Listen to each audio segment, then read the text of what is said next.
Bulletin की शुरुआत करते हैं पॉजिटिव खबर से। नीमच के जाबाज सीएसपी कोरोना को शिकस्त देने के बाद एक बार फिर अपनी ड्यूटी पर लौटे हैं।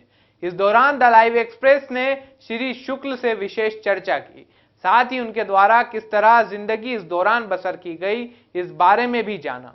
कोरोना इस वक्त पूरे मुल्क भर में और अपने नीमच जिले में अपने पैर पसार चुका है। इस बीच कई जिंदगियां इस कोरोना ने निगल ली हैं। कई ऐसी हस्तियों को हमसे जुदा कर दिया है जिनके जाने की हमें उम्मीद नहीं थी, जिनके जाने से नीमच वासियों को काफी बड़ा नुकसान हुआ है। इस वक्त हम ऐसे नीमच के पुलिस अफसर, जाबाज पुलिस अफसर के साथ हैं जो जिंदगी की मुश्किलों को हराते हुए इस कोरोना वबा को भी शिकस्त देकर एक बार अपने फिर से फर्ज निभाने अपनी ड्यूटी पर लौटे हैं।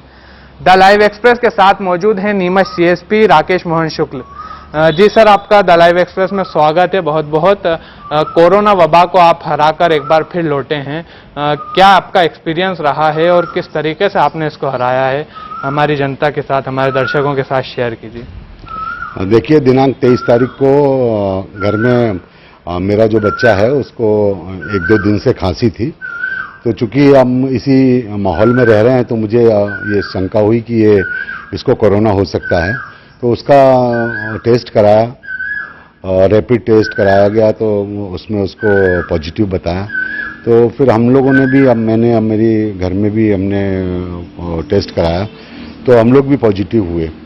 लेकिन पॉजिटिव होने के बाद चूंकि इसी माहौल में रह रहे हैं और काफ़ी इसके बारे में पता भी कर रखा है और बार बार एडवाइजरी भी आ रही है, तो हम लोगों ने तत्काल अपने आप को जो है आइसोलेट कर लिया। और आइसोलेट करने के बाद फिर इसका चिकित्सा चालू की। चिकित्सा में doctor Chordia, doctor Abhishek Tiwari Chaudhary nursing home से, उन्होंने भी सहयोग किया। और उसके बाद पहले दिन से ही चूंकि अवेयर थे, और सबसे बड़ी बात मेरे को और मेरी धर्मपत्नी को इसके टीके लगे हुए थे। तो यही मैं यहाँ पे बात बताना चाहता हूँ कि इस कोरोना से बचाव में सबसे ज़्यादा महत्वपूर्ण भूमिका जो वैक्सीनेशन है वो जो है उपयोग में मतलब वो ही फ़ायदा ज़्यादा करती है। और तो 4-5 दिन तक हल्का बुखार आया। बुखार आने के बाद फिर सीटी स्कैन कराया, तो वो मेरे तो लंग्स में इन्फेक्शन नहीं आया, लेकिन बच्चे को लंग्स में इन्फेक्शन आया। तो फिर उसी हिसाब से जो 6 दिन बाद वाली दवाइयाँ हैं वो दी, और फिर जो डेली उसको प्राणायाम और डेली एक्सरसाइज को अपने जीवन में उतारा, मोटिवेशनल चीज़ों को देखा, क्योंकि उस समय एकदम ऐसा माहौल बन गया था कि चारों तरफ से मायूसी छा रही थी। मैं अपने पुलिस अधीक्षक महोदय को भी बहुत धन्यवाद देना चाहता हूं कि समय समय पर जब कुछ मनोबल ने घर में इस तरह से वो हुआ, माहौल हुआ, क्योंकि कई सारे रिश्तेदार, कई सारे दोस्त लोग जो है कोरोना में चले गए, तो एक घबराहट का वातावरण आया। तो उन्होंने भी मोरली बूस्ट किया। हमारे ऑफिस में भी 2-3 लोग कोरोना को पराजित करके वापस आ गए। और सबसे अच्छी बात यह है कि हमारे जितने भी नीमच में पुलिस अधिकारी अभी एक्टिव केस हैं, करीब 40 करीब एक्टिव केस हैं, लेकिन सभी स्वस्थ हैं और किसी को भी ऑक्सीजन आदि की ज़रूरत नहीं पड़ी है। तो इसको बचाव के लिए मैं यही कहना चाहता हूं कि जिस दिन भी आपको हल्का बुखार आए या कोई भी सिम्टम आए, तो आप यदि उसी दिन अवेयर हो जाएंगे और सरकारी अस्पताल से या फीवर क्लिनिक से या देहातों में जो क्लिनिक सीएससी वगैरह बनी हुई हैं, उससे यदि आप मेडिसिन ले लेंगे तो आप पहले 7 दिन में ही जो है ठीक हो जाएंगे। इसमें दिक्कत ये आ रही है कि लोग बाग इसको 7-8 दिन तक इसका कोई इलाज नहीं कराते हैं, और इलाज नहीं कराने की दशा में फिर वो जब लंग्स में प्रवेश कर जाता है तो वो एकदम ऐसी क्रिटिकल पोजीशन हो जाती है कि उनको ऑक्सीजन लगाना पड़ती है, और फिर जो जीवन बचाने वाले जो इंजेक्शंस हैं वो भी काम नहीं देते।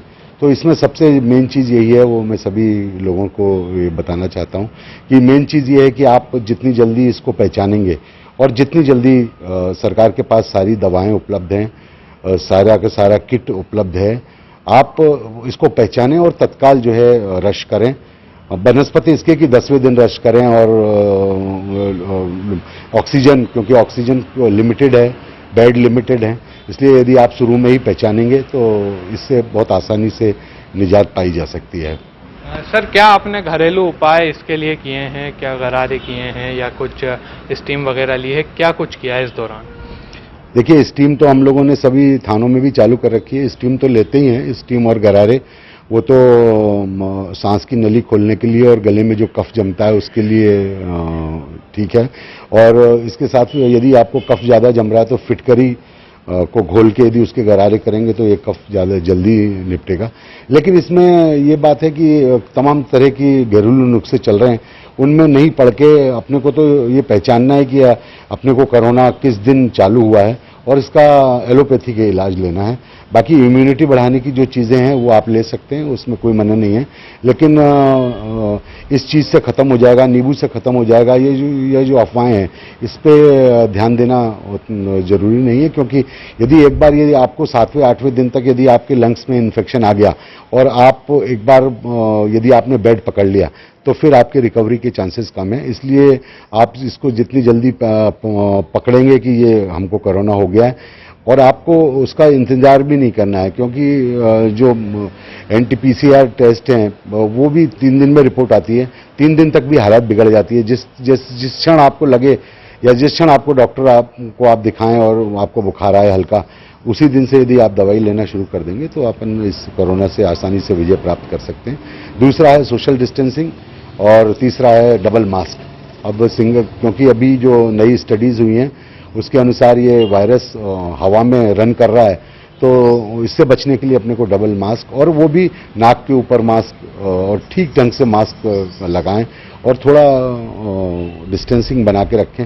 मुश्किल वक्त है, जब वो अच्छा वक्त नहीं रहा तो ये मुश्किल वक्त भी अब आगे नहीं रहने वाला है, फिर से वही हंसी खुशी का माहौल आएगा। लेकिन जब तक के लिए बहुत धैर्य रखने की आवश्यकता है कि कम से कम लोगों को अपन खोएं और कम से कम लोगों तक ये फैलाव हो। सर, एक धारणा जो लोगों में बनी हुई है कि दूसरी बीमारियां हैं उससे होने के बाद कोरोना से रिकवर नहीं हो पाते हैं। आप भी शुगर से ग्रसित हैं लेकिन फिर भी आपने रिकवर किया है, तो सर क्या संदेश देना चाहेंगे आप जनता को? नहीं, इसमें यही संदेश देना चाहते हैं कि संयमित जीवन शैली और अपने जीवन में प्राणायाम को जरूर शामिल करना चाहिए। जो प्राणायाम से आपका सांसों के ऊपर अपने नियंत्रण आता है, और चूंकि ये मेन लंग्स को ही खराब कर रहा है, इसलिए जो प्राणायाम है, योग और प्राणायाम है, कपालभाति, अनुलोम विलोम है, भ्रामरी है, ये मुख्य है, ये 4-5 यदि आप इनको डेली करते हैं सुबह शाम तो निश्चित रूप से आपके रिकवरी के चांस अच्छे होंगे। तो मैं ये सभी लोगों को यही संदेश देना चाहता हूं कि आप लक्षण को पहचानें। लोग इसमें एक दिन बुखार आता है, दूसरे दिन उतर जाता है, तो आदमी सोचता है कि मेरे को कुछ नहीं हुआ, जबकि वो अंदर ही अंदर वो चीज़ पल रही होती है और फिर वो 10वें दिन अपने को दुखदाई बनती है। ये थे हमारे साथ नीमच CSP राकेश मोहन शुक्ल साहब। इन्होंने अपना एक्सपीरियंस शेयर किया है। द लाइव एक्सप्रेस भी जनता से यही अपील करता है कि कोरोना के लक्षण को पहचानें और अगर बुखार आता है तो सीधे फीवर क्लिनिक जाएं, अपनी जांच कराएं और चिकित्सीय परामर्श हासिल कर दवाएं लें। द लाइव एक्सप्रेस आपसे अपील करता है, आपसे विनम्र अपील है कि मास्क लगाएं, सैनिटाइजर का प्रयोग करें और सोशल डिस्टेंसिंग का खासा पालन करें। द लाइव एक्सप्रेस के लिए मोहम्मद आदिल के साथ आलम तो।